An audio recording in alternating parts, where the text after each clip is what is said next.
walah ila qiyam as-sa'ah. Allahumma 'allimna ma yanfa'una wanfa'na bima 'allamtana wa zidna 'ilma. Subhanaka la 'ilma lana illa ma 'allamtana innaka antal 'alimul hakim.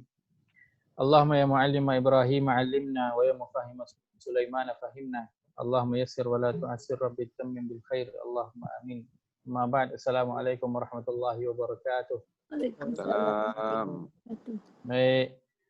Saya mulakan kelas pagi ini dengan memohon maaf lagi sekali kepada semua kerana lambat pagi ni. Tak ada nak beritahu, telefon tengah charge, tinggal dekat meja. Tak tu yang lagi tak dengar tu, Haji Yaya call, dan Nuriah call, minta maaf banyak. Okay, baik. InsyaAllah hari ini kita akan sambung perbincangan kita. Lanjutan daripada minggu lepas, kita berada pada ayat yang ke-6. Alhamdulillah. Iyyaka na'budu wa iyyaka nasta'in. Ihdinas siratal mustaqim. Ayat yang ke-6 iaitu firman Allah, Auzubillahi minasyaitonir rajim. Ihdinas siratal mustaqim. Baik. Kita telah sebutkan sedikit tentang ihdinas siratal mustaqim. Kita telah sebutkan tentang ihdina, tentang makna hidayah itu. Ada berapa bentuk hidayah ataupun petunjuk yang kita telah sebutkan? Ada tiga. Baik, yang pertama hidayah yang berbentuk umum. Yang kedua keterangan dan bukti. Yang ketiga Taufik. Hidayah taufik. Hidayah berbentuk umum tu maksudnya bagaimana?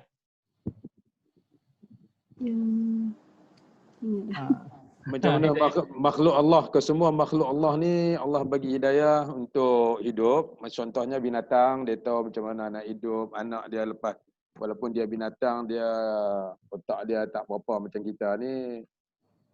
Dia tahulah nak cari makan, nak lahir anak, nak minum susu mak dia tahu. Ya, betul.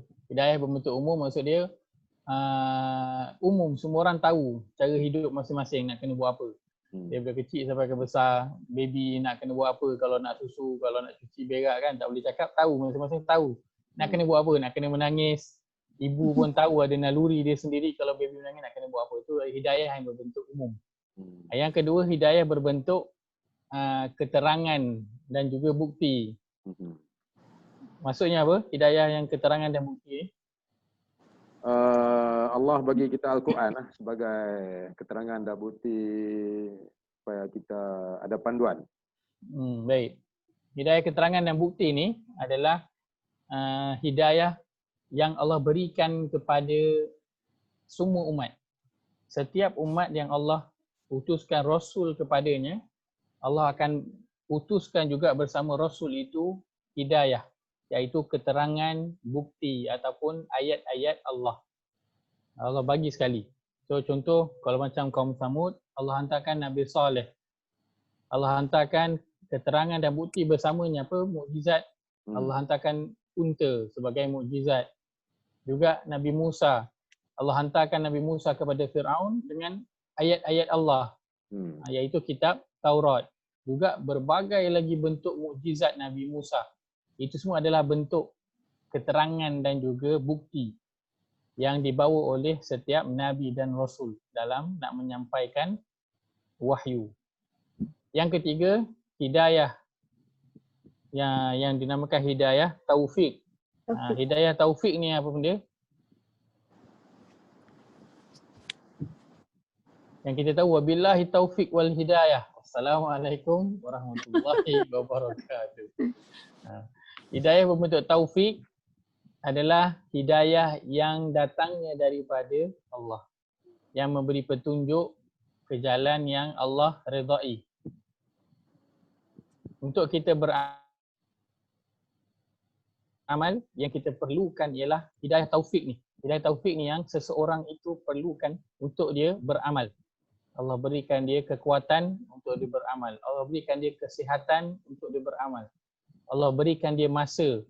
Allah berikan dia kesungguhan. Itu semua adalah hidayah yang berbentuk taufik, bantuan, petunjuk. Okay, baik. So itu 3 bentuk hidayah. 3 bentuk hidayah. Baik, apakah tujuan utama hidayah ini? Apakah tujuan utama hidayah? Kita dah sebutkan ke tujuan utama hidayah? Belum. Belum lagi? Apakah tujuan utama hidayah? Saya boleh share screen ya.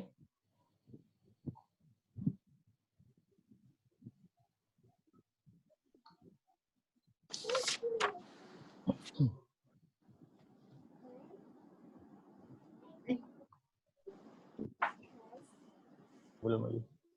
Tujuan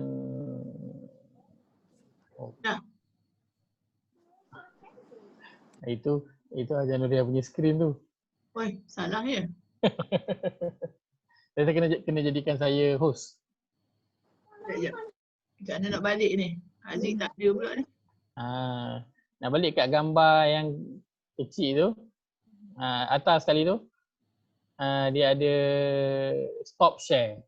Button merah tu. Kalau nanti alihkan mouse tu pergi ke atas, dia akan ada stop share. Ke atas. Yang ada warna hijau, warna hijau tengah-tengah tu, yang ada warna Oh, hijau tu kan. ni.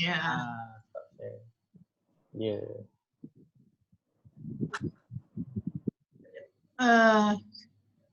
Ingatkan dia boleh share macam tu sebab ada tulis share screen. Share screen, anti punya screen lah. Kalau saya tulis kat papan boleh nampak ke? Share screen senang Ustaz. Dah Ustaz. Dah. Oh dah. Okey baik.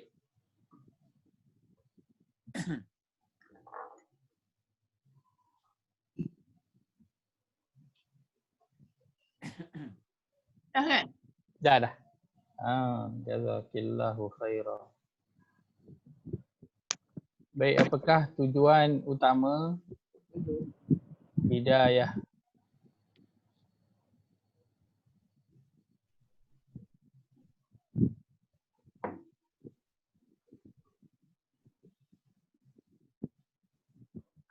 Apakah tujuan utama hidayah? Kan kenapa Allah suruh kita minta hidayah ni? Apakah tujuan ataupun fungsi utama hidayah ni? Nak kena tahu kan? Sebab kalau tak ada fungsi, buat apalah kita nak bersusah payah nak kena minta hidayah lagi. Maka Allah sebutkan tujuan utama hidayah ialah untuk membawa manusia ke syurga atau neraka. Tujuan ataupun fungsi utama hidayah ni ialah membawa manusia ke syurga ataupun neraka. Baik, kita lihat dalam surah 10 ayat ke-9. Surah 10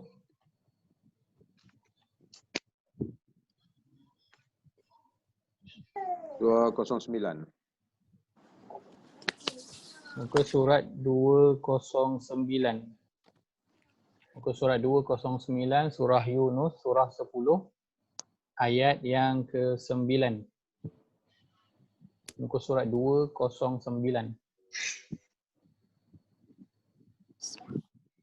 Baik. Allah berfirman, A'udzu billahi minasy syaithanir rajim. A'udzu billahi minasy syaithanir rajim. Innal ladzina amanu wa 'amilus solihati yahdihim rabbuhum biimanihim. Innal ladzina amanu wa 'amilus solihati yahdihim rabbuhum biimanihim. Tajri min tahtihimul anharu fi jannatin na'im. Tajri min tahtihimul anharu fi jannatin na'im. Terjemahan. Sesungguhnya orang yang beriman dan beramal soleh akan diberi petunjuk oleh Tuhan mereka disebabkan keimanan mereka yang sempurna itu. Sungai-sungai mengalir di bawah tempat kediaman mereka di dalam syurga yang penuh nikmat. Baik, Allah sebutkan sesungguhnya orang beriman dan amal soleh yahdihim. Hidayah, yahdi tu hidayah. Allah akan memberi petunjuk kepada mereka ke mana? Ke syurga. Kita lihat pula dalam surah 37 ayat 22 hingga ayat 23. Surah 37, surah As-Saffat ayat 22, ayat 23 pada muka surat 446. Muka surat 446.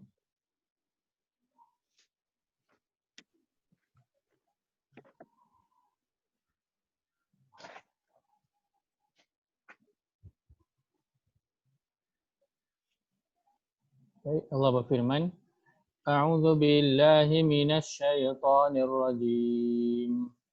A'udzu billahi minasyaitonir rajim.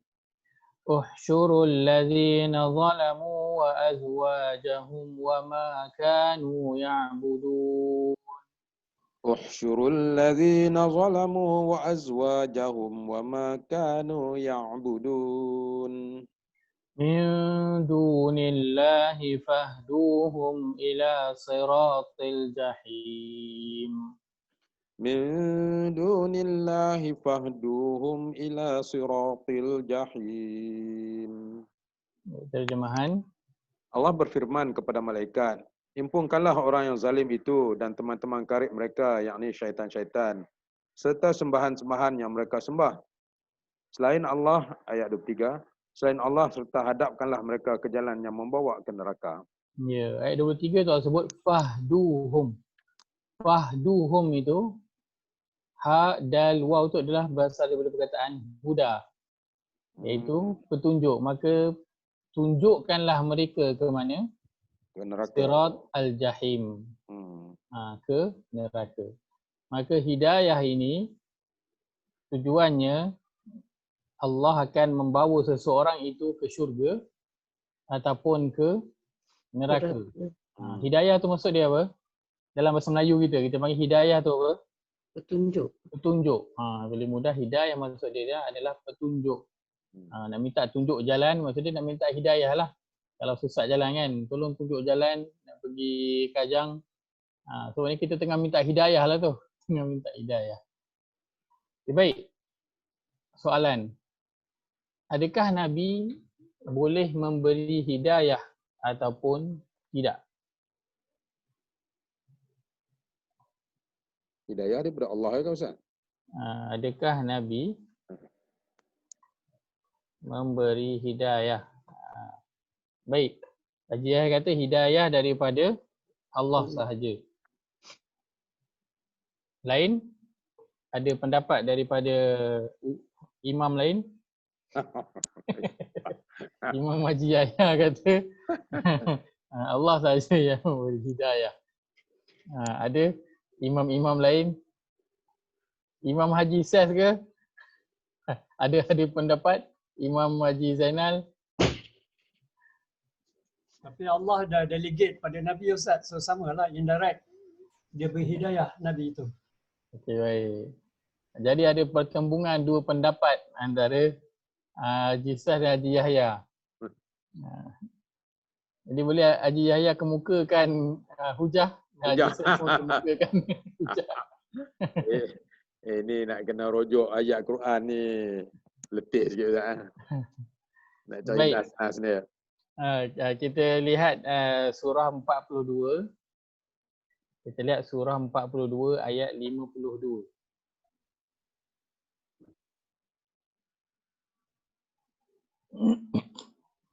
Kan kisah pak saudara Nabi, tak boleh Nabi minta masuk Islam apa semua, suruh mengucap apa semua tak boleh tu kan. Ya.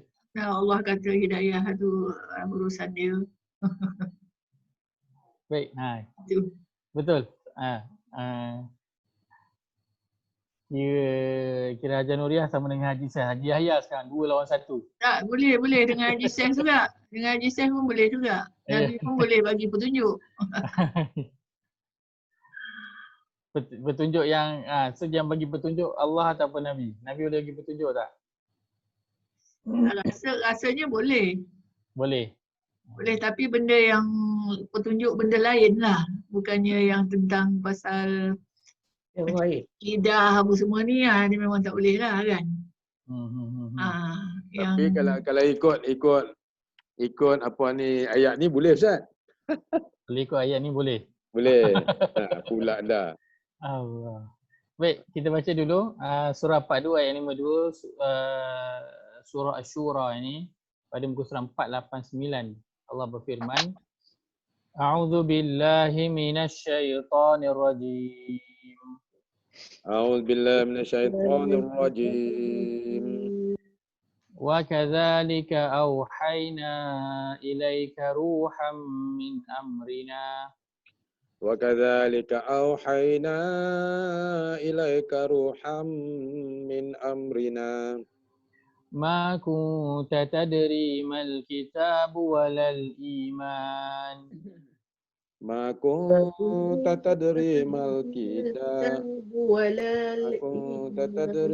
الكتاب ولا الإيمان ولكن جعلناه نورا نهدي به من نشاء من عبادنا ولكن جعلناه نورا نهدي به من نشاء من عبادنا وإنك لتهدي إلى صراط مستقيم وإنك لتهدي إلى صراط مستقيم.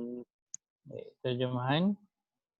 Demikianlah kami wahyukan kepadamu wahai Muhammad Al-Quran sebagai wahyu, roh yang menghidupkan hati daripada perintah kami. Engkau tidak pernah mengetahui sebelum diwahyukan kepadamu apakah kitab Al-Quran itu dan tidak juga mengetahui apakah iman itu.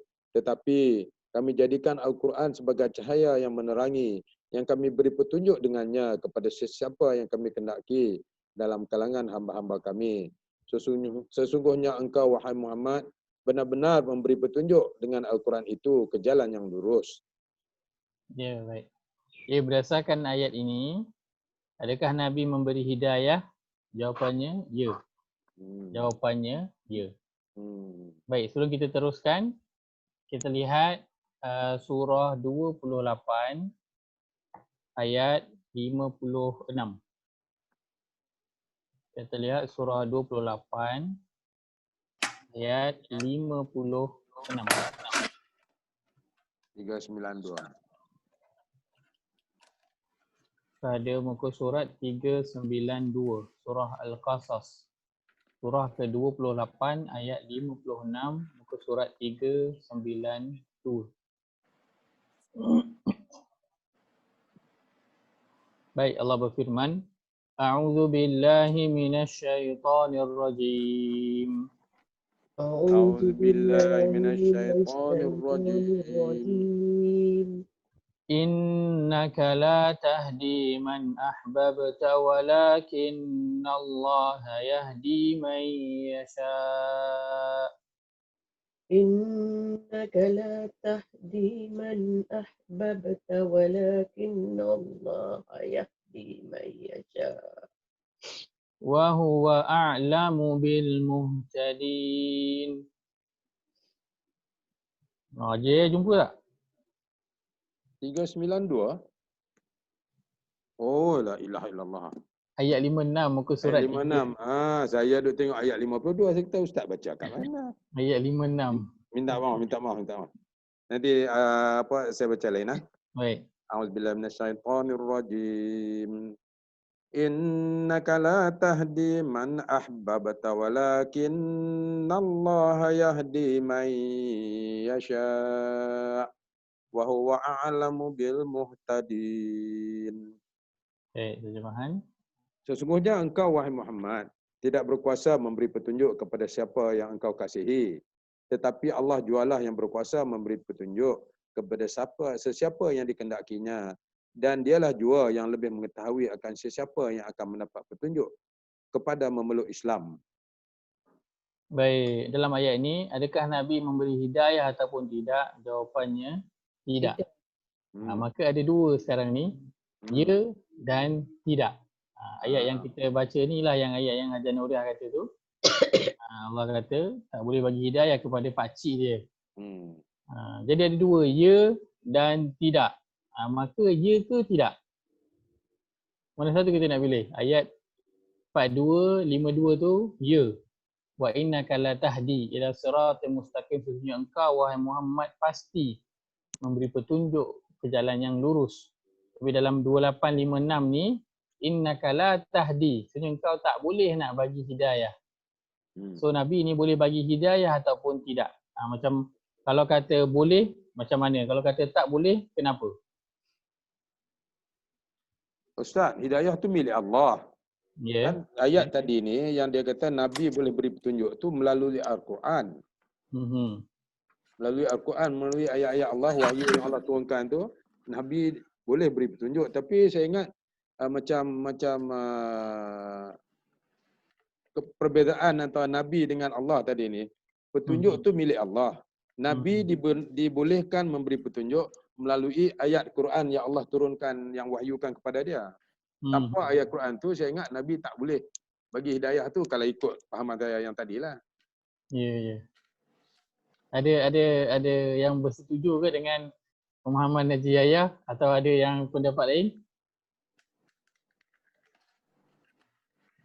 Haji Zainal ni, kena tanya Haji Zainal bab ni. Mana dia? Diam dia hari ni. Baik. Ayat 4252 itu bila ya Haji Zainal. Kurang jelas lah suara Haji Zainal. Putus-putus. Suara pecah Haji. Haji dalam bilik ni. Tak dengar Haji. Suara Haji pecah. Putus-putus suara Haji Zainal.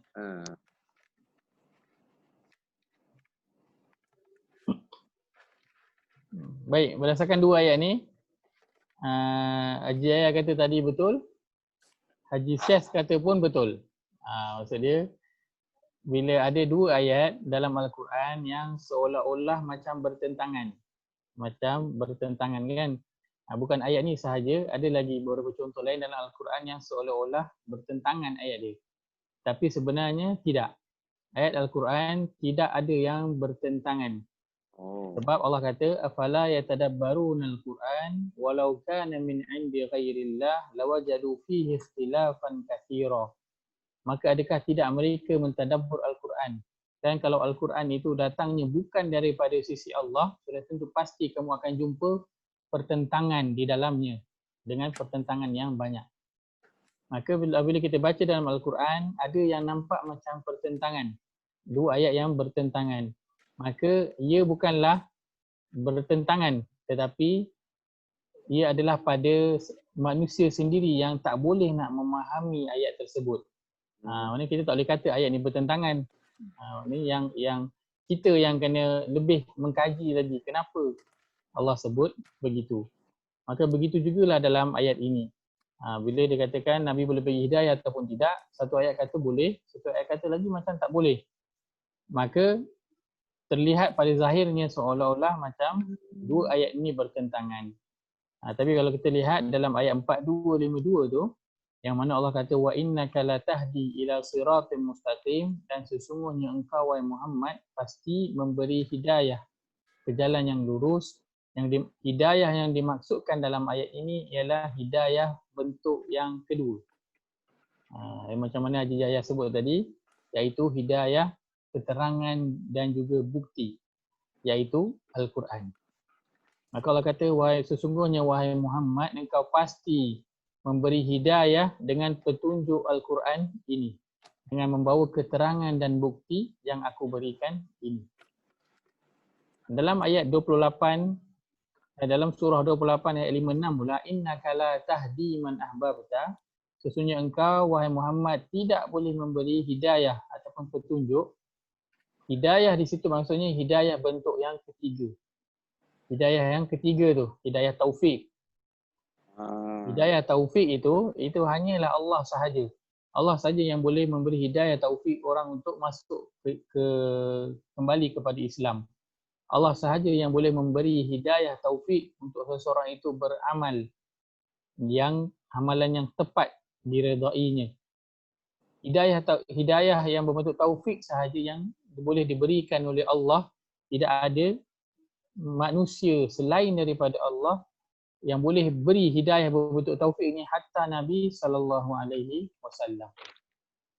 Maka Allah nak ajarkan di situ, kamu boleh nak bantu, nak beri petunjuk kepada sesiapa sahaja yang kamu nak. Tetapi akhirnya nanti yang menentukan siapa yang akan dapat masuk Islam, siapa yang akan masuk syurga, yang akan ke neraka, itu semua adalah hak milik mutlak Allah. Walaupun siapa pun kamu tidak ada hak untuk interfere dalam keputusan hidayah taufik ini. Hak mutlak Allah. Tak boleh buat apa dah. Begitu juga dalam masalah apa? Syafaat. Kan? Nabi, orang kata Nabi minta syafaat daripada Nabi. Bukan Nabi saja Allah sebutkan boleh bagi syafaat. Al-Quran pun Allah kata boleh bagi syafaat. Betul tak? Betul. Malaikat pun boleh beri syafaat. Orang mukmin pun boleh beri syafaat kepada kawan dia yang lain. Bukan Nabi sahaja. Maksudnya di sini bukanlah kita nak merendahkan Nabi, tidak, tetapi syafaat itu milik mutlak Allah. Sebab itu ketika di akhirat pun Nabi, ketika orang minta syafaat kepada Nabi, bukan Nabi terus bagi. Apa yang Nabi buat? Nabi akan pergi berjumpa Allah, Nabi akan sujud di hadapan Allah. Kemudian Allah akan kata, wahai Muhammad, bangun, angkatlah wajahmu dan mohonlah syafaat, maka aku akan beri. Lalu Nabi mohon syafaat kepada Allah, Nabi kata ummati, ummati. Nabi pun kena memohon syafaat. Maknanya walaupun Nabi itu adalah pemberi syafaat, tetapi sebenarnya Nabi membawa syafaat yang diberikan oleh Allah dengan izin Allah. Nabi memberi syafaat dengan izin Allah. Kena ada. Kalau Allah tak izinkan, takkan ada sesiapa pun yang dapat memberi syafaat hatta Nabi SAW. Sebab itu bila nak minta syafaat, Nabi pergi dulu mohon dekat Allah. Allah izinkan, barulah boleh Nabi memberi syafaat. Begitu juga dengan hidayah. Nabi boleh mengajarkan Al-Quran, bawa hidayah, petunjuk, bagi tahu mana yang betul, mana yang salah. Buat yang ini, jangan buat yang ini. Nabi boleh buat semua tu. Tetapi untuk tentukan siapa yang menerima ataupun tidak, itu adalah kerja Allah. Tak ada siapa yang boleh interfere bahagian yang itu. Contoh mudah kalau kita nak lihat pada zaman itu kan, saya telah sebutkan macam contohnya Abu Bakar As-Siddiq dan juga Abu Jahal hidup pada zaman yang sama. Dua-dua orang ni jumpa dengan Nabi kan, dan dua-dua orang ni juga mendapat dakwah, seruan dakwah daripada Nabi, suruh beriman kepada Allah dan jangan syirik, jangan sembah benda yang lain selain daripada Allah. Dua-dua dapat. Hidayah nombor 2 tu, hidayah petunjuk, keterangan, bukti tu dua-dua dapat. Abu Bakar As-Siddiq dapat, Abu Jahal pun dapat. Tetapi bezanya apa? Bezanya pada hidayah yang ketiga, iaitu hidayah taufik yang Allah hanya berikan kepada Abu Bakar As-Siddiq dan Allah tidak berikan kepada Abu Jahal. Itu beza dia. Hidayah nombor 2 tu, keterangan dan bukti Nabi boleh berikan kepada semua. Tidak terkecuali. Siapa yang Nabi nak boleh. Tetapi hidayah nombor 3, taufik itu hanya Allah berikan, itu hanya boleh dapat daripada Allah sahaja. Baik. Maka kita yang kita mohon setiap hari itu dalam ihdinas siratal mustaqim, apa yang kita mohon? Hidayah mana yang kita mohon dalam ihdinas siratal mustaqim? Bentuk ketiga. Ya. Hidayah, maksud hidayah dalam ihdina. Yang kita mohon ialah hidayah bentuk yang kedua dan ketiga. Yang kedua, bentuk hidayah yang kedua tu alhamdulillah Allah telah berikan kita hidayah iaitu kita boleh baca Al-Quran. Allah telah beri hidayah lagi ekstra selepas tu, kita boleh, Allah bukakan hati untuk kita faham Al-Quran. Untuk kita tadabbur Al-Quran. Itu dah bentuk hidayah ekstra yang Allah bagi pada kita. Yang Allah tak beri kepada ramai orang pada hari ini. Yang pertamanya Allah dah bagi hidayah untuk kekuatan untuk kita baca Al-Quran kan. Kerana ramai orang yang belum boleh baca. Alhamdulillah Allah beri kita hidayah boleh baca. Itu adalah bentuk hidayah yang wajib kita syukuri. Kita tak perasan. Kita rasa kita belajar baca Quran, lepas tu boleh baca, itu biasalah normal. Sebab kita dah melalui proses belajar baca, sebab tu kita boleh baca. Tapi yang kita tak perasan itu adalah hidayah. Kalaulah Allah sibukkan kita daripada untuk belajar Al-Quran, kita takkan boleh belajar untuk baca tu. Kalau Allah keluarkan lidah kita untuk membaca, maka kita takkan boleh baca. Boleh membaca Al-Quran adalah salah satu bentuk hidayah kurniaan Allah kepada kita.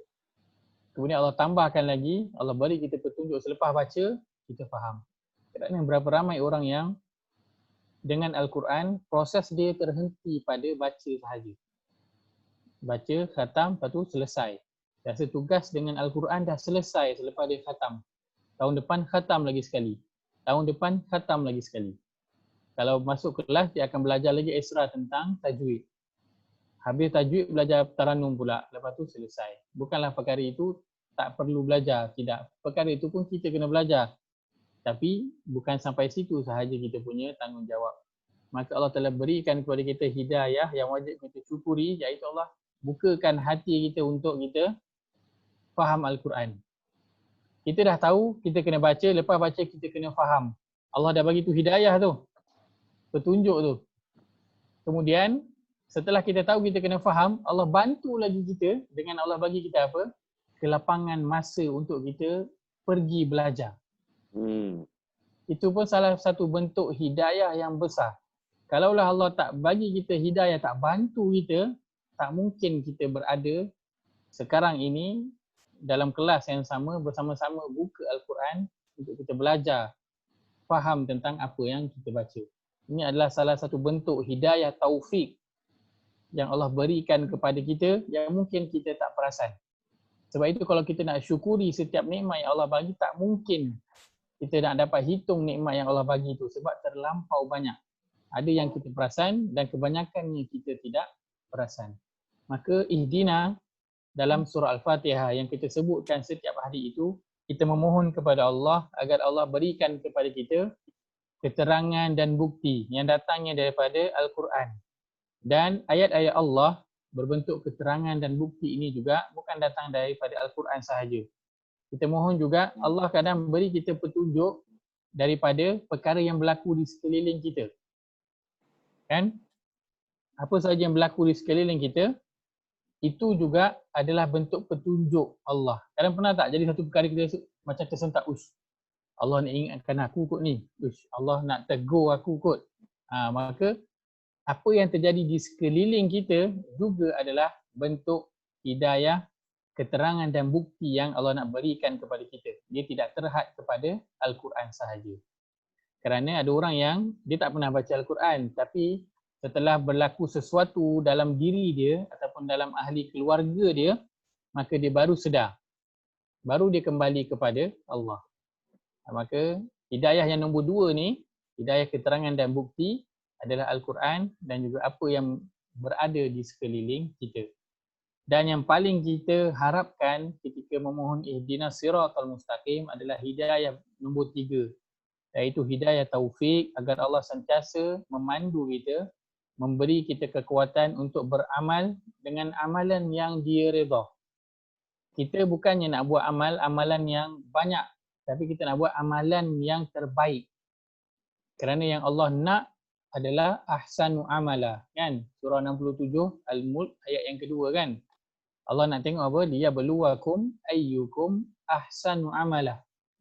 Allah nak lihat apa itu? Siapakah antara kita yang paling baik dia punya amalan dia, bukan yang paling banyak. Maka di situlah kita memerlukan hidayah taufik untuk agar Allah memandu kita untuk beramal dengan amalan soleh yang Allah redha.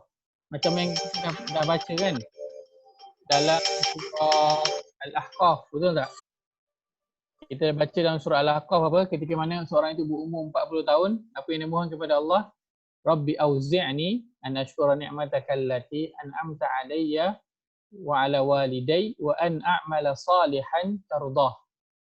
Ya Allah, kau bantulah aku untuk bersyukur nikmat yang kau telah berikan kepada kedua ibu bapaku, kepada aku, dan aku mohon kau bantu aku untuk buat a'mala salihan tardah, untuk aku beramal dengan amalan soleh yang engkau redha. Itu penting. Keredaan Allah dalam nak beramal. Maka sebab itu kita ucapkan ihdinas siratal mustaqim, kerana kita perlukan kepada hidayah nombor 3 tu. Kerana kita perlukan kepada hidayah yang nombor 3, hidayah berbentuk taufik. Baik. Kita sebutkan ihdina, tunjukilah ya Allah akan kami. Di sini pun kita guna kami. Kenapa guna kami, tak guna ihdini, tunjukilah aku. Maka ia sama dengan ayat yang kita telah bincangkan sebelum ni, nak budu tu, kami mengabdikan diri, iaitu ia adalah menunjukkan pengagungan kita kepada Allah.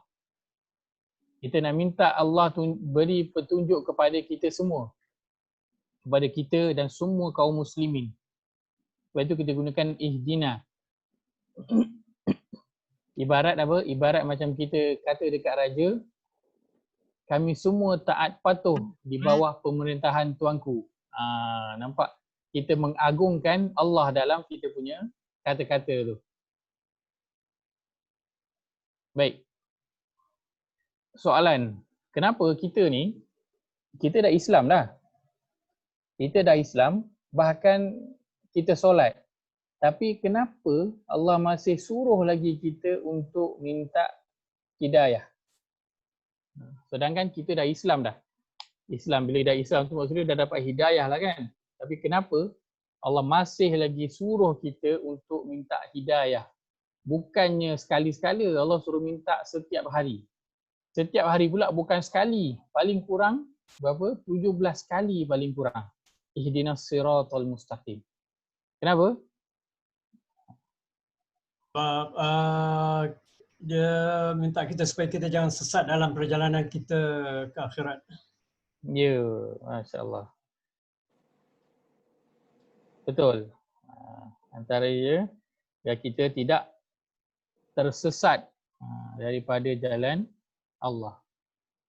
Kerana apa? Kerana kita ini, sifat kita sebagai seorang manusia, kita ini adalah fakir. Adalah fakir di sisi Allah. Kita lihat dalam surah 35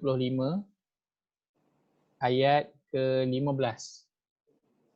Kita lihat surah 35 ayat 15. Surah Fatir pada muka surat 436. Muka surat 436 surah Fatir. Surah ke-35 ayat ke-15.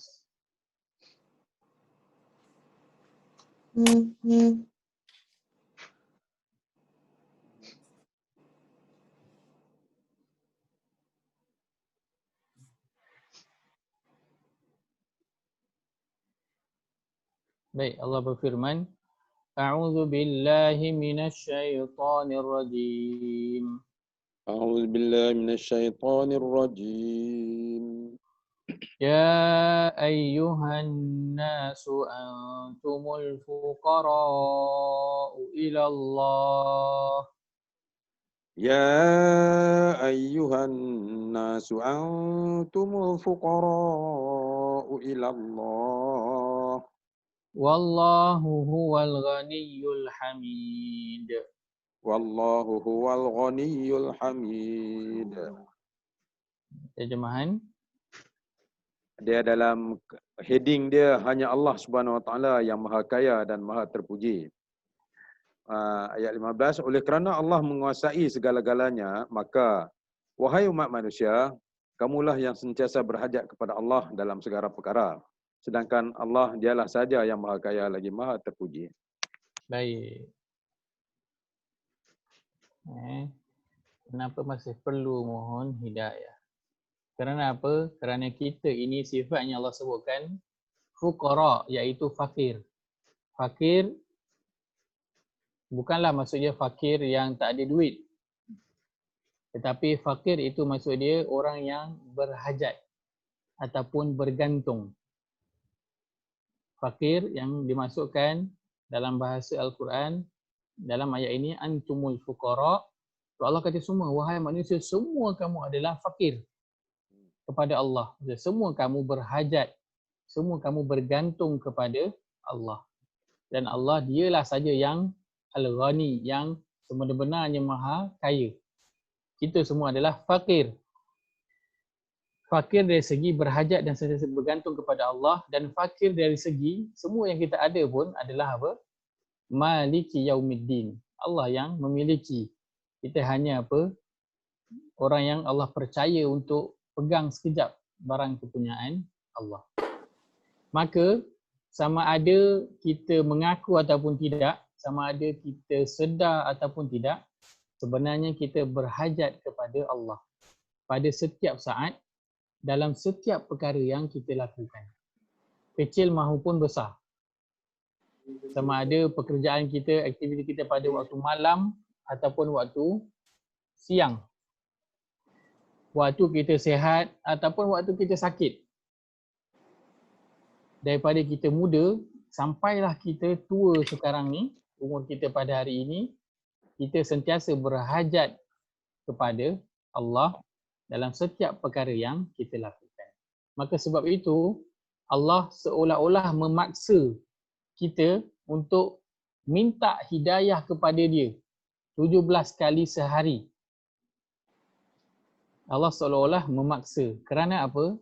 Kerana dalam ihdina itu dia adalah permohonan apa? Dia mengandungi 3.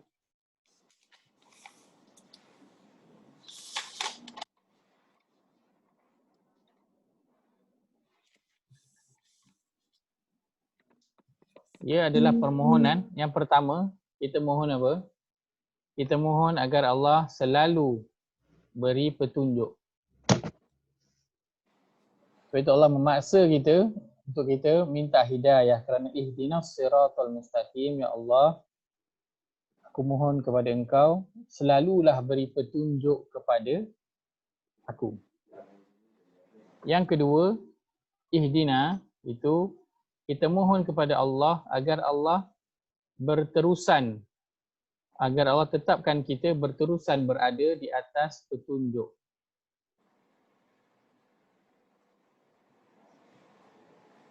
Permohonan kita kepada Allah agar kita ini berterusan berada di atas petunjuk. Yang ketiga, kita mohon ihdina, permohonan agar Allah kukuhkan kita dan kekalkan di atas petunjuk.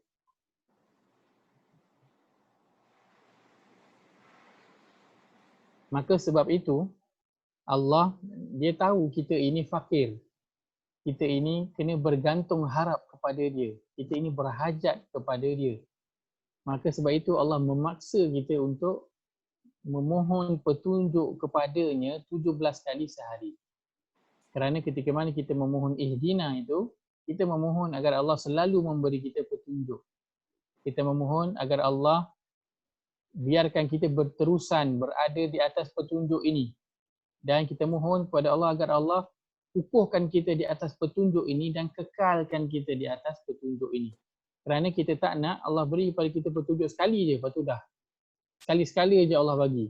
Ataupun kejap hari ni okey, besok kan tak ada. Hari ni rajin nak solat, besok tak solat langsung. Maka sebab itu kita mohon ihdina. Agar Allah selalu beri kita petunjuk, Allah letakkan kita itu berterusan berada di atas petunjuk dan Allah kukuhkan kita di atas petunjuk itu. Sebab itu Allah suruh kita mohon petunjuk. Ini lebih kurang sama kalau kita lihat dalam surah yang keempat ayat 136. Kita lihat surah keempat ayat 136.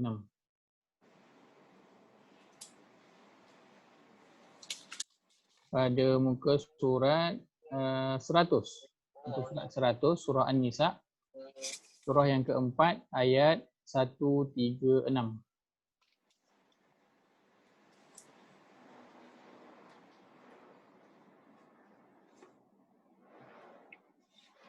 Ayat 136. Baik. Allah berfirman, A'udzu billahi minasyaitonir rajim. أعوذ بالله من من الشيطان الشيطان الرجيم. يا أيها الذين آمنوا آمنوا بالله ورسوله يا أيها الذين آمنوا آمنوا بالله ورسوله آمنوا بالله ورسوله والكتاب الذي نزل على رسوله والكتاب الذي أنزل من قبل آمنوا بالله ورسوله والكتاب الذي نزل على رسوله والكتاب الذي أنزل من قبل ومن يكفر بالله وملائكته وكتبه ورسله واليوم الآخر ومن يكفر بالله وملائكته وكتبه ورسله واليوم الآخر فقد ضل ضلالا بعيدا. فقد ضل ضلالا بعيدا. Terjemahan. Ayat 136. Betul Ustaz, 136 136 betul. Wahai orang-orang yang beriman, tetapkanlah iman kamu kepada Allah dan Rasul-Nya, serta kepada kitab Al-Quran yang telah diturunkan kepada Rasul-Nya Muhammad SAW, dan juga kepada kitab-kitab suci yang telah diturunkan sebelumnya. Sesiapa yang ingkar kepada Allah, malaikat-malaikatnya, kitab-kitabnya, Rasul-Rasulnya, dan hari akhirat, maka sesungguhnya dia telah sesat dengan kesesatan yang sejauh-jauhnya. Baik, kita lihat dalam ayat tu permulaan tu Allah kata apa? Ya ayyuhallazina amanu aminu. Wahai orang yang beriman, berimanlah. Allah dah panggil wahai orang-orang yang beriman, tapi Allah suruh lagi beriman. Kenapa? Sama macam ayat ihdinas siratal mustaqim ini. Persamaannya adalah kita ni dah dapat hidayah dah masuk Islam dah, tapi Allah suruh juga untuk mohon hidayah setiap hari. Sama macam dalam ayat ini, Allah kata, wahai orang yang beriman, berimanlah. Kalau kita ini belum beriman, maka kenapa Allah panggil kita wahai orang-orang yang beriman? Tapi itulah yang dimaksudkannya ialah Allah nak kata, wahai orang yang beriman, selalulah berada di atas landasan iman. Kukuh, kekallah berada di atas landasan iman. Itu yang Allah nak maksudkan.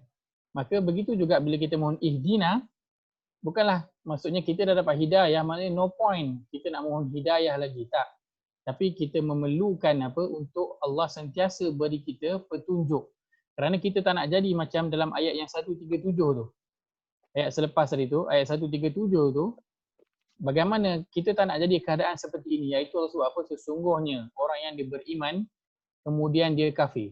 Kemudian dia engkar. Kemudian dia beriman balik. Kemudian dia engkar. Kemudian beriman, kemudian dia bertambah-tambah engkar. Maka orang yang macam ni Allah tak akan ampunkan dia dan tak akan bagi hidayah kepada dia. Maka kita tak nak kita ni sekejap beriman, kejap ikut cakap Allah, kejap kan tak ikut. Kejap kan buat, kejap tak buat. Sebab itu kita kena mohon ihdina agar Allah sentiasa tetapkan kita di atas petunjuk. Kita tak nak jadi orang yang macam mana Nabi sebutkan, nanti akan tiba satu masa iaitu seorang yang waktu paginya dia beriman, dia berpagi-pagian dalam keadaan beriman dan petangnya dia menjadi kafir. Petangnya dia beriman, paginya dia menjadi kafir. Kita tak nak macam tu. Sebab itu Allah paksa kita untuk kita mohon hidayah setiap hari 17 kali. Kita mohon supaya Allah sentiasa beri kita petunjuk dan tetapkan kita berada di atas jalan petunjuk itu. Janganlah Allah membolak-balikkan hati kita. Janganlah Allah membolak-balikkan iman kita. Sebab itu kita dipaksa, seolah-olah dipaksa untuk memohon hidayah kepada Allah setiap hari. Baik, seterusnya hidayah ini satu perkara penting yang perlu kita fahami. Satu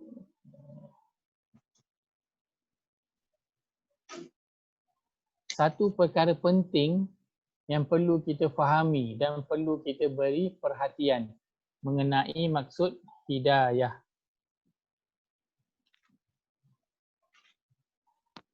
Hidayah itu kita sebutkan dia bermaksud apa? Petunjuk. Tetapi hidayah tidak terhad kepada maksud petunjuk sahaja. Hidayah juga bermaksud apa?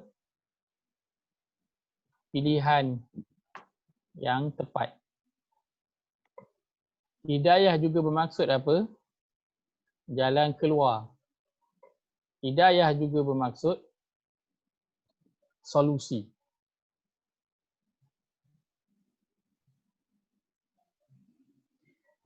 Dalam kehidupan kita, dalam kita menjalani kehidupan harian kita, pasti kita akan bertembung dengan salah satu daripada dua perkara, iaitu apa? Pilihan ataupun masalah. Dalam kehidupan seharian kita, mesti kita akan jumpa sama ada kita kena memilih sesuatu ataupun kita akan berdepan satu masalah. Maka ketika itu tidak ada yang paling kita perlukan kecuali hidayah, petunjuk. Kita perlukan Allah untuk beri kita pilihan yang tepat. Kita perlukan hidayah untuk Allah berikan kita solusi kepada masalah yang sedang kita hadapi. Kita perlukan hidayah, petunjuk daripada Allah agar Allah memberikan kita jalan keluar daripada apa yang sedang kita hadapi. Maka hidayah tidak terhad kepada petunjuk sahaja. Hidayah ini ialah perkara yang kita perlukan dalam nak menjalankan aktiviti harian kita. Kerana kalau tanpa hidayah, macam mana kita nak buat pilihan yang tepat, yang terbaik? Macam mana kita nak dapatkan solusi ataupun jalan keluar ada masalah dan juga ujian yang kita hadapi setiap hari? Maka kita perlukan kepada hidayah. Sebab itu Allah memaksa kita untuk memohon hidayah kepadanya setiap hari. Dan paksaan ini, adakah ia memberi kebaikan kepada Allah ataupun untuk kita? Allah paksa adalah untuk kebaikan kita. Tidak ada apa-apa kebaikan pun yang Allah akan dapat. Bahkan Allah pula yang, kalau kata manusia itulah kan, kena keluar tenaga untuk pergi bantu pula kita. Kena menggunakan akal fikiran pula nak bantu kita untuk pilih mana satu yang tepat. Maka hidayah yang Allah paksa kita untuk minta setiap hari ini adalah kebaikannya untuk kita. Tidak ada apa-apa manfaat pun untuk Allah. Kalau satu bumi ini tidak ada seorang pun yang memohon hidayah kepada Allah, Allah tak kisah pun, tak mengurangkan pun apa yang berada di sisi Allah. Dan kalau semua manusia memohon hidayah kepada Allah dan Allah berikan pilihan yang tepat, Allah berikan jalan keluar, maka tidak ada sedikit pun mengurangkan apa yang ada di sisi Allah. Ini seperti yang Allah sebutkan mengenai kisah Nabi Musa. Kita lihat pada surah 28 ayat 22. Surah ke-28 ayat 22. Pada muka surat 388. Muka surat 388. Surah Al-Qasas, surah 28 ayat 22.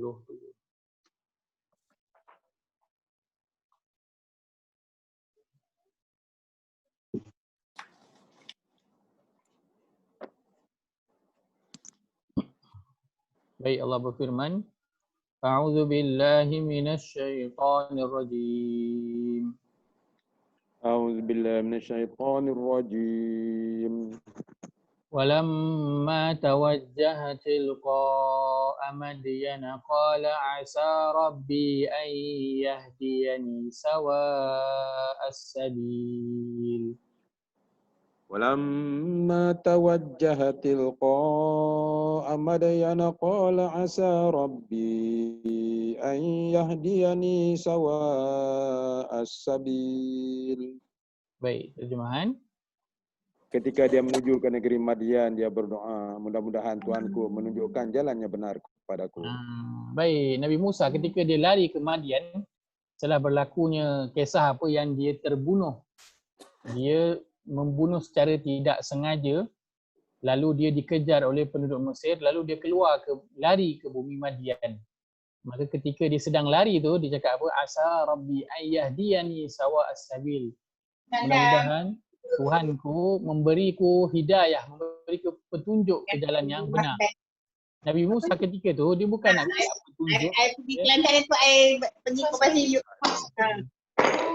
pergi koperasi USM tu.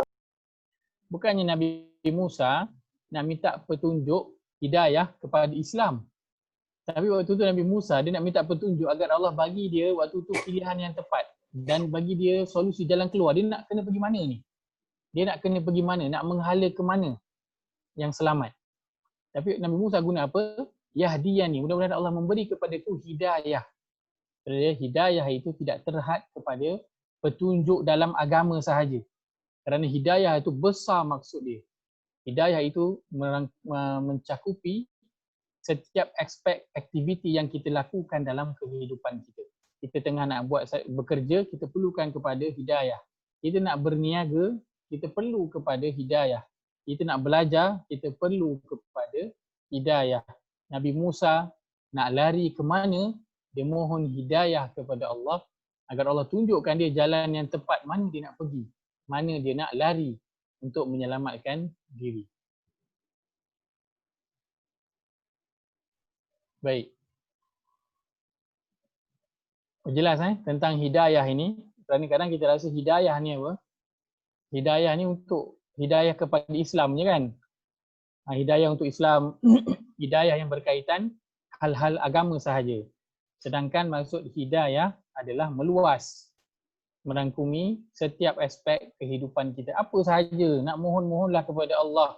Allah bagilah aku petunjuk.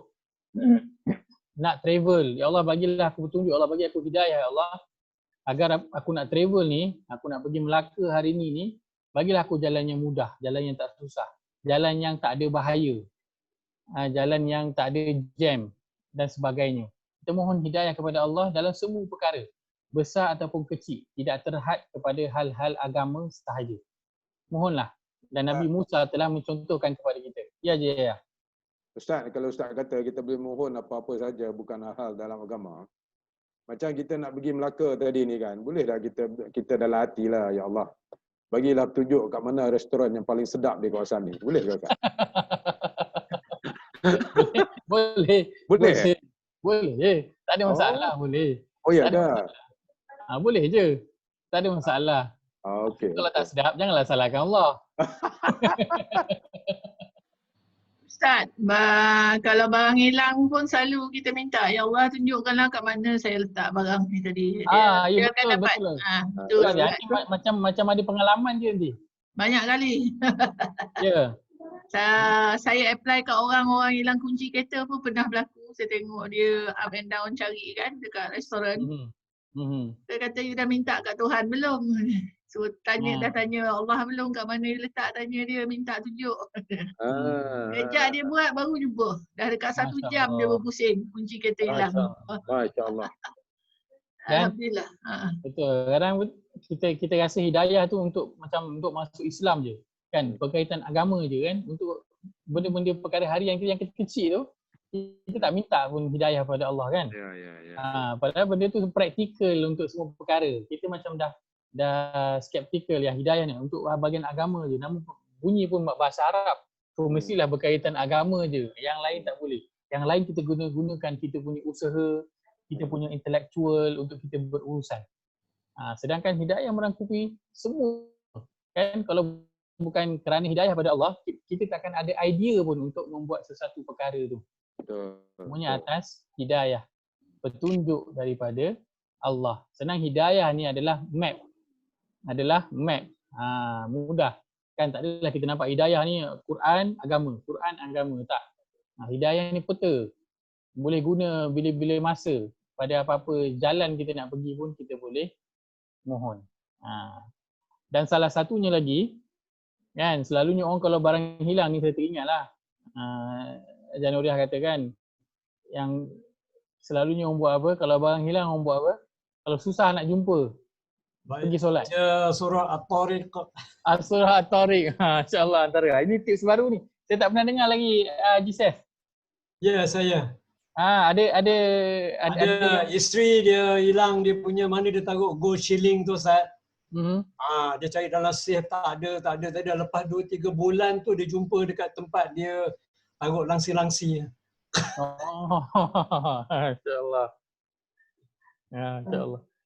Selalunya dulu kita dengar orang tanya kan, cik barang hilang.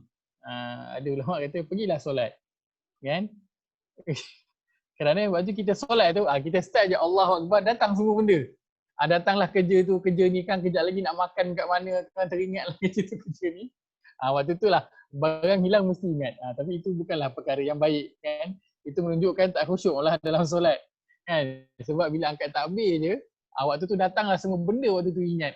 Yang waktu tadi lupa nak buat, tang tu lah juga semua benda nak ingat.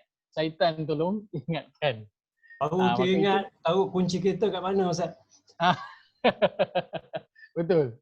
Kan kalau kata solat Zuhur tu kan, belum lunch lagi waktu solat Zuhur tu kan, waktu solat tu ingat sekejap lagi ni perkena nasi lauk lemak sedap ni. Kata kedai mana ni sedap ni. Hari tu kawan suggest dekat kedai ni sedap ni. Waktu tu ingat semua. Tapi cara yang terbaik ialah macam ni. Kita mohon hidayah, bukannya dengan cara solat. Kalau waktu solat tu kita ingat barang yang hilang kat mana, maknanya tak kenalah solat kita tu, tak khusyuk lah. Sebab kita duduk fikir tentang benda lain. Yang tolong ingat tu syaitan, bukannya Allah. Yang perlu kita lakukan ialah mohon hidayah. Ya Allah, tunjukkanlah aku mana aku letak kunci ni, mana letak handphone ni. Manalah aku tertinggal isteri aku ni. Tadi bawa pergi mall ni, hilang pula. Ya Allah, berilah petunjuk kepada dia untuk kembali ke kereta ni. Janganlah lama sangat dalam mall tu. Baik, kita mohon hidayah. Jadikan dia praktikal dalam setiap aspek kehidupan. Tak perlu dalam solat maksudnya Ustaz. Tak perlu dalam solat. Tapi saya nak bawakan Allah seolah-olah memaksa kita untuk mohon hidayah kepada dia. Allah wajibkan untuk dibaca dalam solat. Seolah-olah Allah nak memaksa kita mohon hidayah kepada dia. Kerana kita tak sedar bahawa hidayah ni yang kita perlukan dalam aktiviti harian kita. Kan? Kita ingatkan hidayah ni untuk masuk Islam. Masuk Islam dah dapat hidayah, cukuplah. Tak perlu lagi kepada hidayah. Tapi Allah dia tahu keadaan diri kita ini yang fakir, yang berhajat dan perlu kepada dia. Maka Allah seolah-olah memaksa kita untuk memohon hidayah kepadanya setiap hari. Kerana Allah tahu dalam aktiviti harian kita perlu kepada petunjuk. Kita perlu kepada pilihan yang tepat. Kita perlu kepada solusi. Maka sebab itu Allah suruh kita mohon hidayah. Ihdinas siratal mustaqim, tidak terhad kepada untuk Allah tunjuk kepada jalan yang lurus untuk menuju ke syurga. Tetapi dalam setiap aktiviti harian kita. Kerana apa yang kita nak buat pun kan kena berlandaskan apa yang Allah redha, betul tak? Kalau kita buat tu perkara yang Allah tak redha, lari daripada jalan yang lurus, maka telah lari daripada hidayah. Sebab itu dalam setiap dilakukan perlu mohon petunjuk. Nak cari barang, mohon petunjuk. Ya Allah, tapi tak boleh sebut.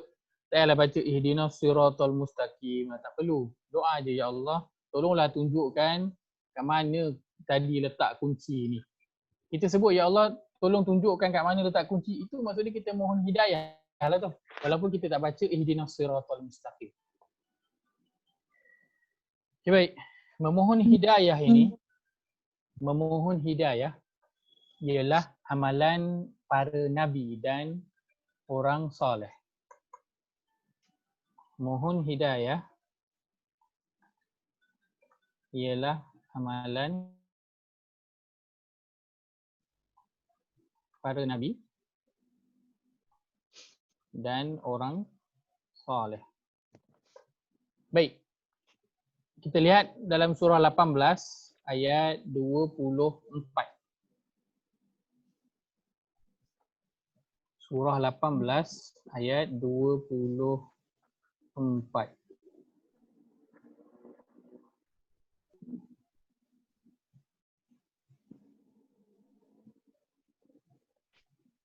Surah Al-Kahfi, muka surat 296. Muka surat 296. Allah berfirman, A'udzu billahi minasyaitonir rajim. A'udzu billahi minasyaitonir rajim. Illa an yasha Allah. Illa an yasha Allah. واذكر ربك إذا نسيت وقل عسى أن يهديني ربي لأقرب من هذا رشدا. واذكر ربك إذا نسيت وقل عسى أن يهديني ربي لأقرب من هذا رشدا. Terjemahan. Melainkan hendaklah disertakan dengan berkata, InsyaAllah. Ingatlah, tersebutkan akan Tuhanmu jika engkau lupa dan katakanlah mudah-mudahan Tuhanku memimpinku ke jalan petunjuk yang lebih dekat dan lebih terang daripada ini. Baik. Ayat ni, siapa yang berkata dalam ayat ini? Allah menegur kepada siapa? Pada ayat 23 tu, la taqulanna li shay'in inni fa'ilun dzalika ghadan. Dan janganlah kamu cakap sesuatu tu kami nak buat esok, kecuali kamu cakap InsyaAllah. insya-Allah. Allah nak tegur dalam ayat ni, kisahnya Allah nak tegur siapa? Nabi ya Ustaz. Ya, Allah nak tegur Nabi Muhammad sallallahu alaihi wasallam pada peristiwa yang Nabi orang tanya satu soalan, kemudian Nabi kata datang esok dan Nabi tak ucapkan insya-Allah. Tunggu esok tak turun. Tunggu lagi esok tak turun. Lalu Allah turunkan ayat ni. Dan janganlah kamu cakap satu perkara tu nak buat esok kecuali kamu cakap insya-Allah. Dan Allah ajarkan apa? Wazkur rabbaka idza nasita, dan ingatlah Tuhanmu ketika mana kamu lupa, dan katakanlah wahai Muhammad asa rabbi ayyahdiyani sawa as-sabil. Katakanlah wahai Muhammad, mudah-mudahan Tuhanku menunjukkan aku, memberi hidayah kepadaku kepada jalan yang benar. Kalau nak diikutkan logik, Nabi Muhammad itu perlu tak lagi kepada hidayah? Tak perlu dah. Bahkan Nabi itu maksum, dah sah-sah masuk dalam syurga. Tak perlu langsung kepada hidayah ataupun petunjuk. Tapi apa yang Allah ajarkan kepada Nabi? Allah suruh Nabi mohon hidayah kepada Allah agar Allah tunjukkan kepada jalan yang benar. Maka memohon hidayah ini adalah amalan para Nabi. Begitu juga tadi yang kita dah baca, Nabi Musa pun sama. Mohon hidayah kepada Allah. Yang kalau ikutkan dah tak perlu dah sebab dia adalah seorang Nabi.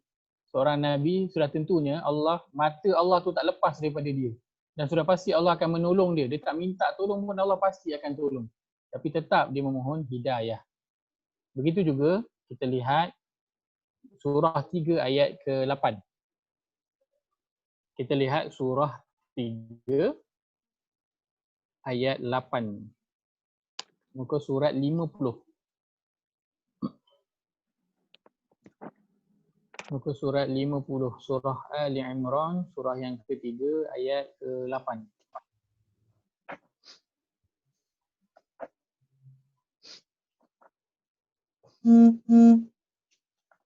Baik, Allah berfirman, A'udzu billahi minasyaitonir rajim. A'udzu billahi minasyaitonir rajim. Rabbana la tuzigh qulubana ba'da idh hadaitana wa hab lana min ladunka rahmah. Rabbana la tuzigh qulubana ba'da idh hadaitana wa hab lana min ladunka rahmah. Innaka antal wahhab. Innaka antal wahhab. Terjemahan. Mereka berdoa dan berkata, wahai Tuhan kami, janganlah Engkau memesongkan hati kami sesudah Engkau memberi petunjuk kepada kami dan kurniakanlah kepada kami limpah rahmat dari sisimu. Sesungguhnya Engkau jualah Tuhan yang melimpah-limpah pemberiannya. Baik, doa ni siapa yang mohon? Siapa yang memohon doa ni? Dalam ayat atas tu, ayat yang ke-7. Siapa yang mohon Allah sebut dalam ayat tu? Pada penghujung ayat yang ke-7 tu Allah sebutkan yang memohon doa ini adalah siapa? Warrasikhuna fil ilmi. Warrasikhuna fil ilmi yaquluna amanna bihi kullun min indina kullun min indi rabbina wama yadhakkaru illa ulul albab. Ar-rasikhuna fil ilmi itu maksud dia apa? Kalau dalam terjemahan maksudnya apa? Ar-rasikhuna fil ilmi tu. Orang yang teguh dalam ilmu. Ya. Ar-rasikhuna fil ilmi maksud dia orang yang mendalam, sangat mendalam pengetahuannya tentang agama. Orang yang tinggi ilmu dia. Tetapi apa yang dia minta kepada Allah? Dia minta kepada Allah agar Allah tetapkan dia atas hidayah. Dia terus tetap memohon hidayah kepada Allah sedangkan dia dah berilmu dah. Orang yang pandai. Orang yang dah beramal dengan ilmu dia. Tapi tetap yang dia mohon ialah hidayah.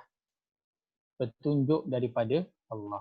Maka apatah lagi kita yang tidak sama level dengan para nabi, juga orang soleh. Maka sebab itu Allah memaksa kita semua untuk memohon hidayah kepada Allah. Juga dalam satu doa yang Nabi SAW amalkan. Nabi mohon, kalau saya tulis kat whiteboard boleh nampak ke? Nak tulis dalam bahasa Arab? Boleh Ustaz, tak apa. Tulis. Saya cuba tulis. Boleh. Nanti saya dekatkan lah, kalau kata jauh saya dekatkan.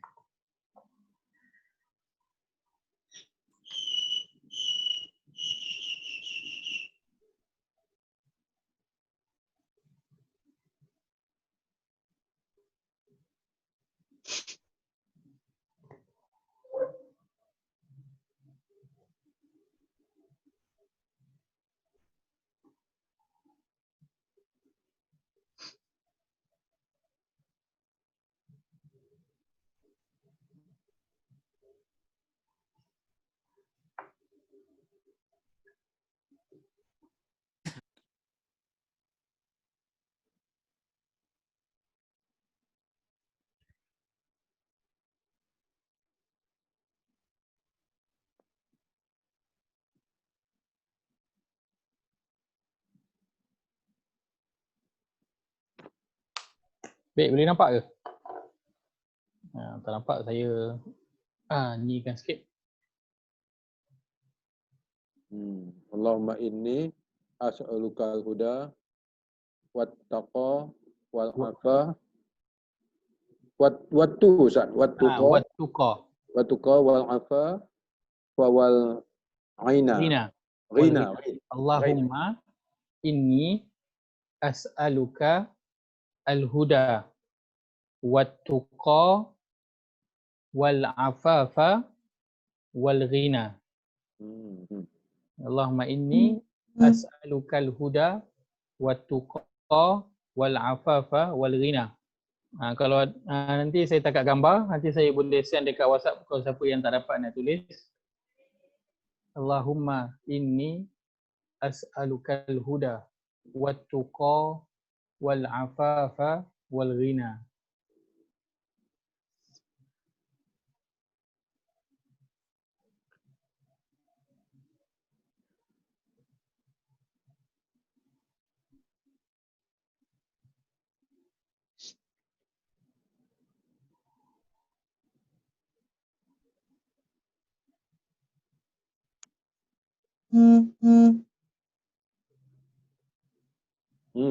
Apa saya ada lari skrin ni? Boleh? Oh ya, sebab saya tak keluar suara. Okey, tak apa. Saya keluar suara pun dia balik ke skrin saya. Boleh nampak? Allahumma inni as'alukal huda wattuqa wal afafa wal ghina. والعفاف. Allahumma inni as'alukal huda wat-tuqa wal-afafa wal-ghina. Allahumma inni as'alukal huda wat-tuqa wal-afaf wal-ghina.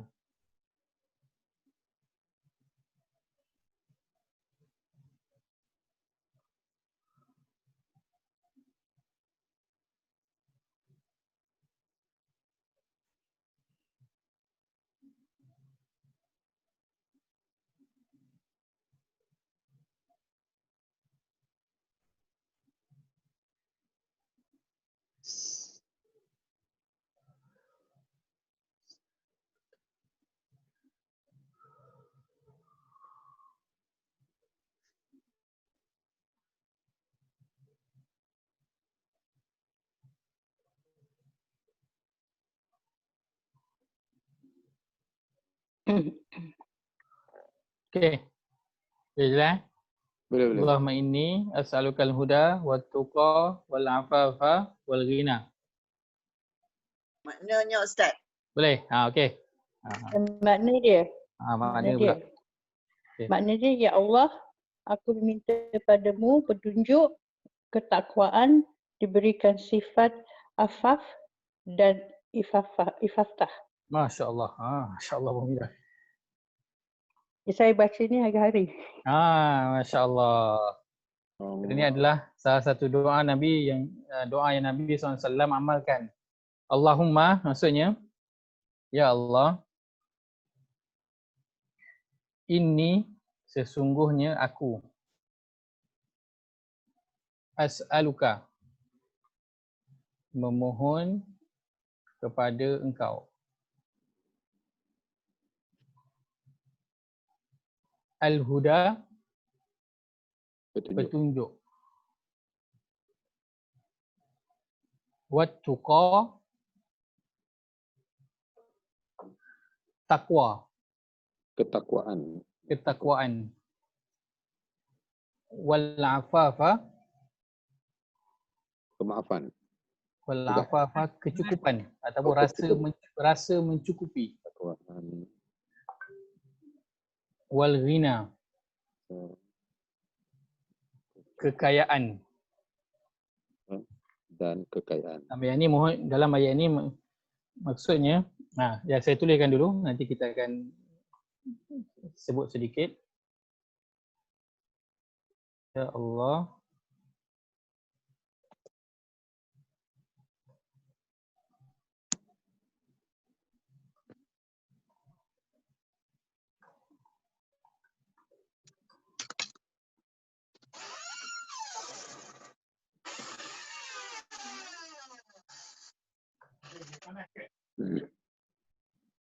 baik. Saya tuliskan, ya Allah, aku mohon kepadamu petunjuk, ketakwaan, rasa kecukupan dan kekayaan jiwa.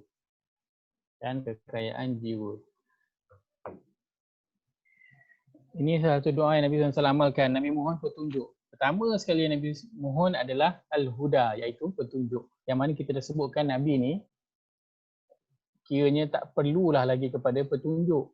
Dah sah dah Nabi ini seorang Nabi, Rasul yang maksum, confirm masuk syurga. Tak perlulah kepada petunjuk. Yang kedua, Nabi mohon apa? Ketakwaan. Kalau pada Nabi seorang Nabi, Nabi mohon juga petunjuk, hidayah daripada Allah, dan Nabi mohon juga ketakwaan. Kemudian wal-afafa. Wal-afafa ni maksud dia kecukupan. Tapi saya letakkan rasa kecukupan ataupun rasa mencukupi. Kerana apa? Kerana kita ni kadang rezeki tu bukannya sikit. Rezeki tu cukup je, tapi yang kita rasa ialah rasa tak cukup. Yang membuatkan kita nak lagi. Kenapa? Kerana kita rasa tak cukup. Kan? Sedangkan rezeki itu Allah bagi setiap daripada kita banyak ataupun sikit. Dan yang sikit itu Allah bagi mencukupi. Cuma yang tidak ada pada diri kita adalah rasa cukup itu. Rasa cukup. Itu kalau kita lihat dalam surah Al-Fajr. Surah Al-Fajr.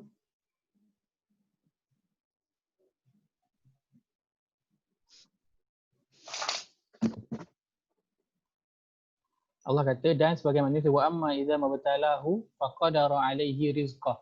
Dan apabila seorang itu diuji dengan Allah mengkadarkan rezeki dia. Mengkadarkan itu maksudnya diberi dengan cukup-cukup. Beri cukup-cukup. Yang menyebabkan tak cukup itu adalah perasaan kita. Tapi yang Allah beri itu cukup sebenarnya. Yang buatkan rasa tak cukup itu adalah perasaan. Sebab itu kita memohon wala afafa, rasa kecukupan, rasa mencukupi. Sebab itu Nabi cukup dengan dia makan hanya sebiji tamar. Cukup dengan hanya minum segelas air susu. Cukup. Kerana dalam diri Nabi itu adanya perasaan cukup.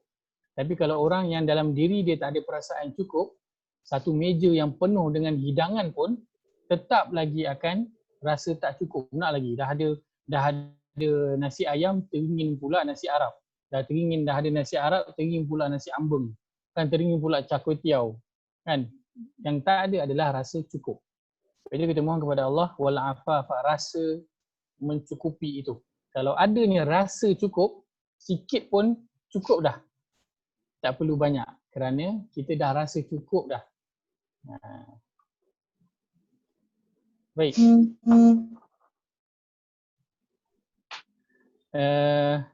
Seterusnya, al-ghina, kekayaan. Kekayaan,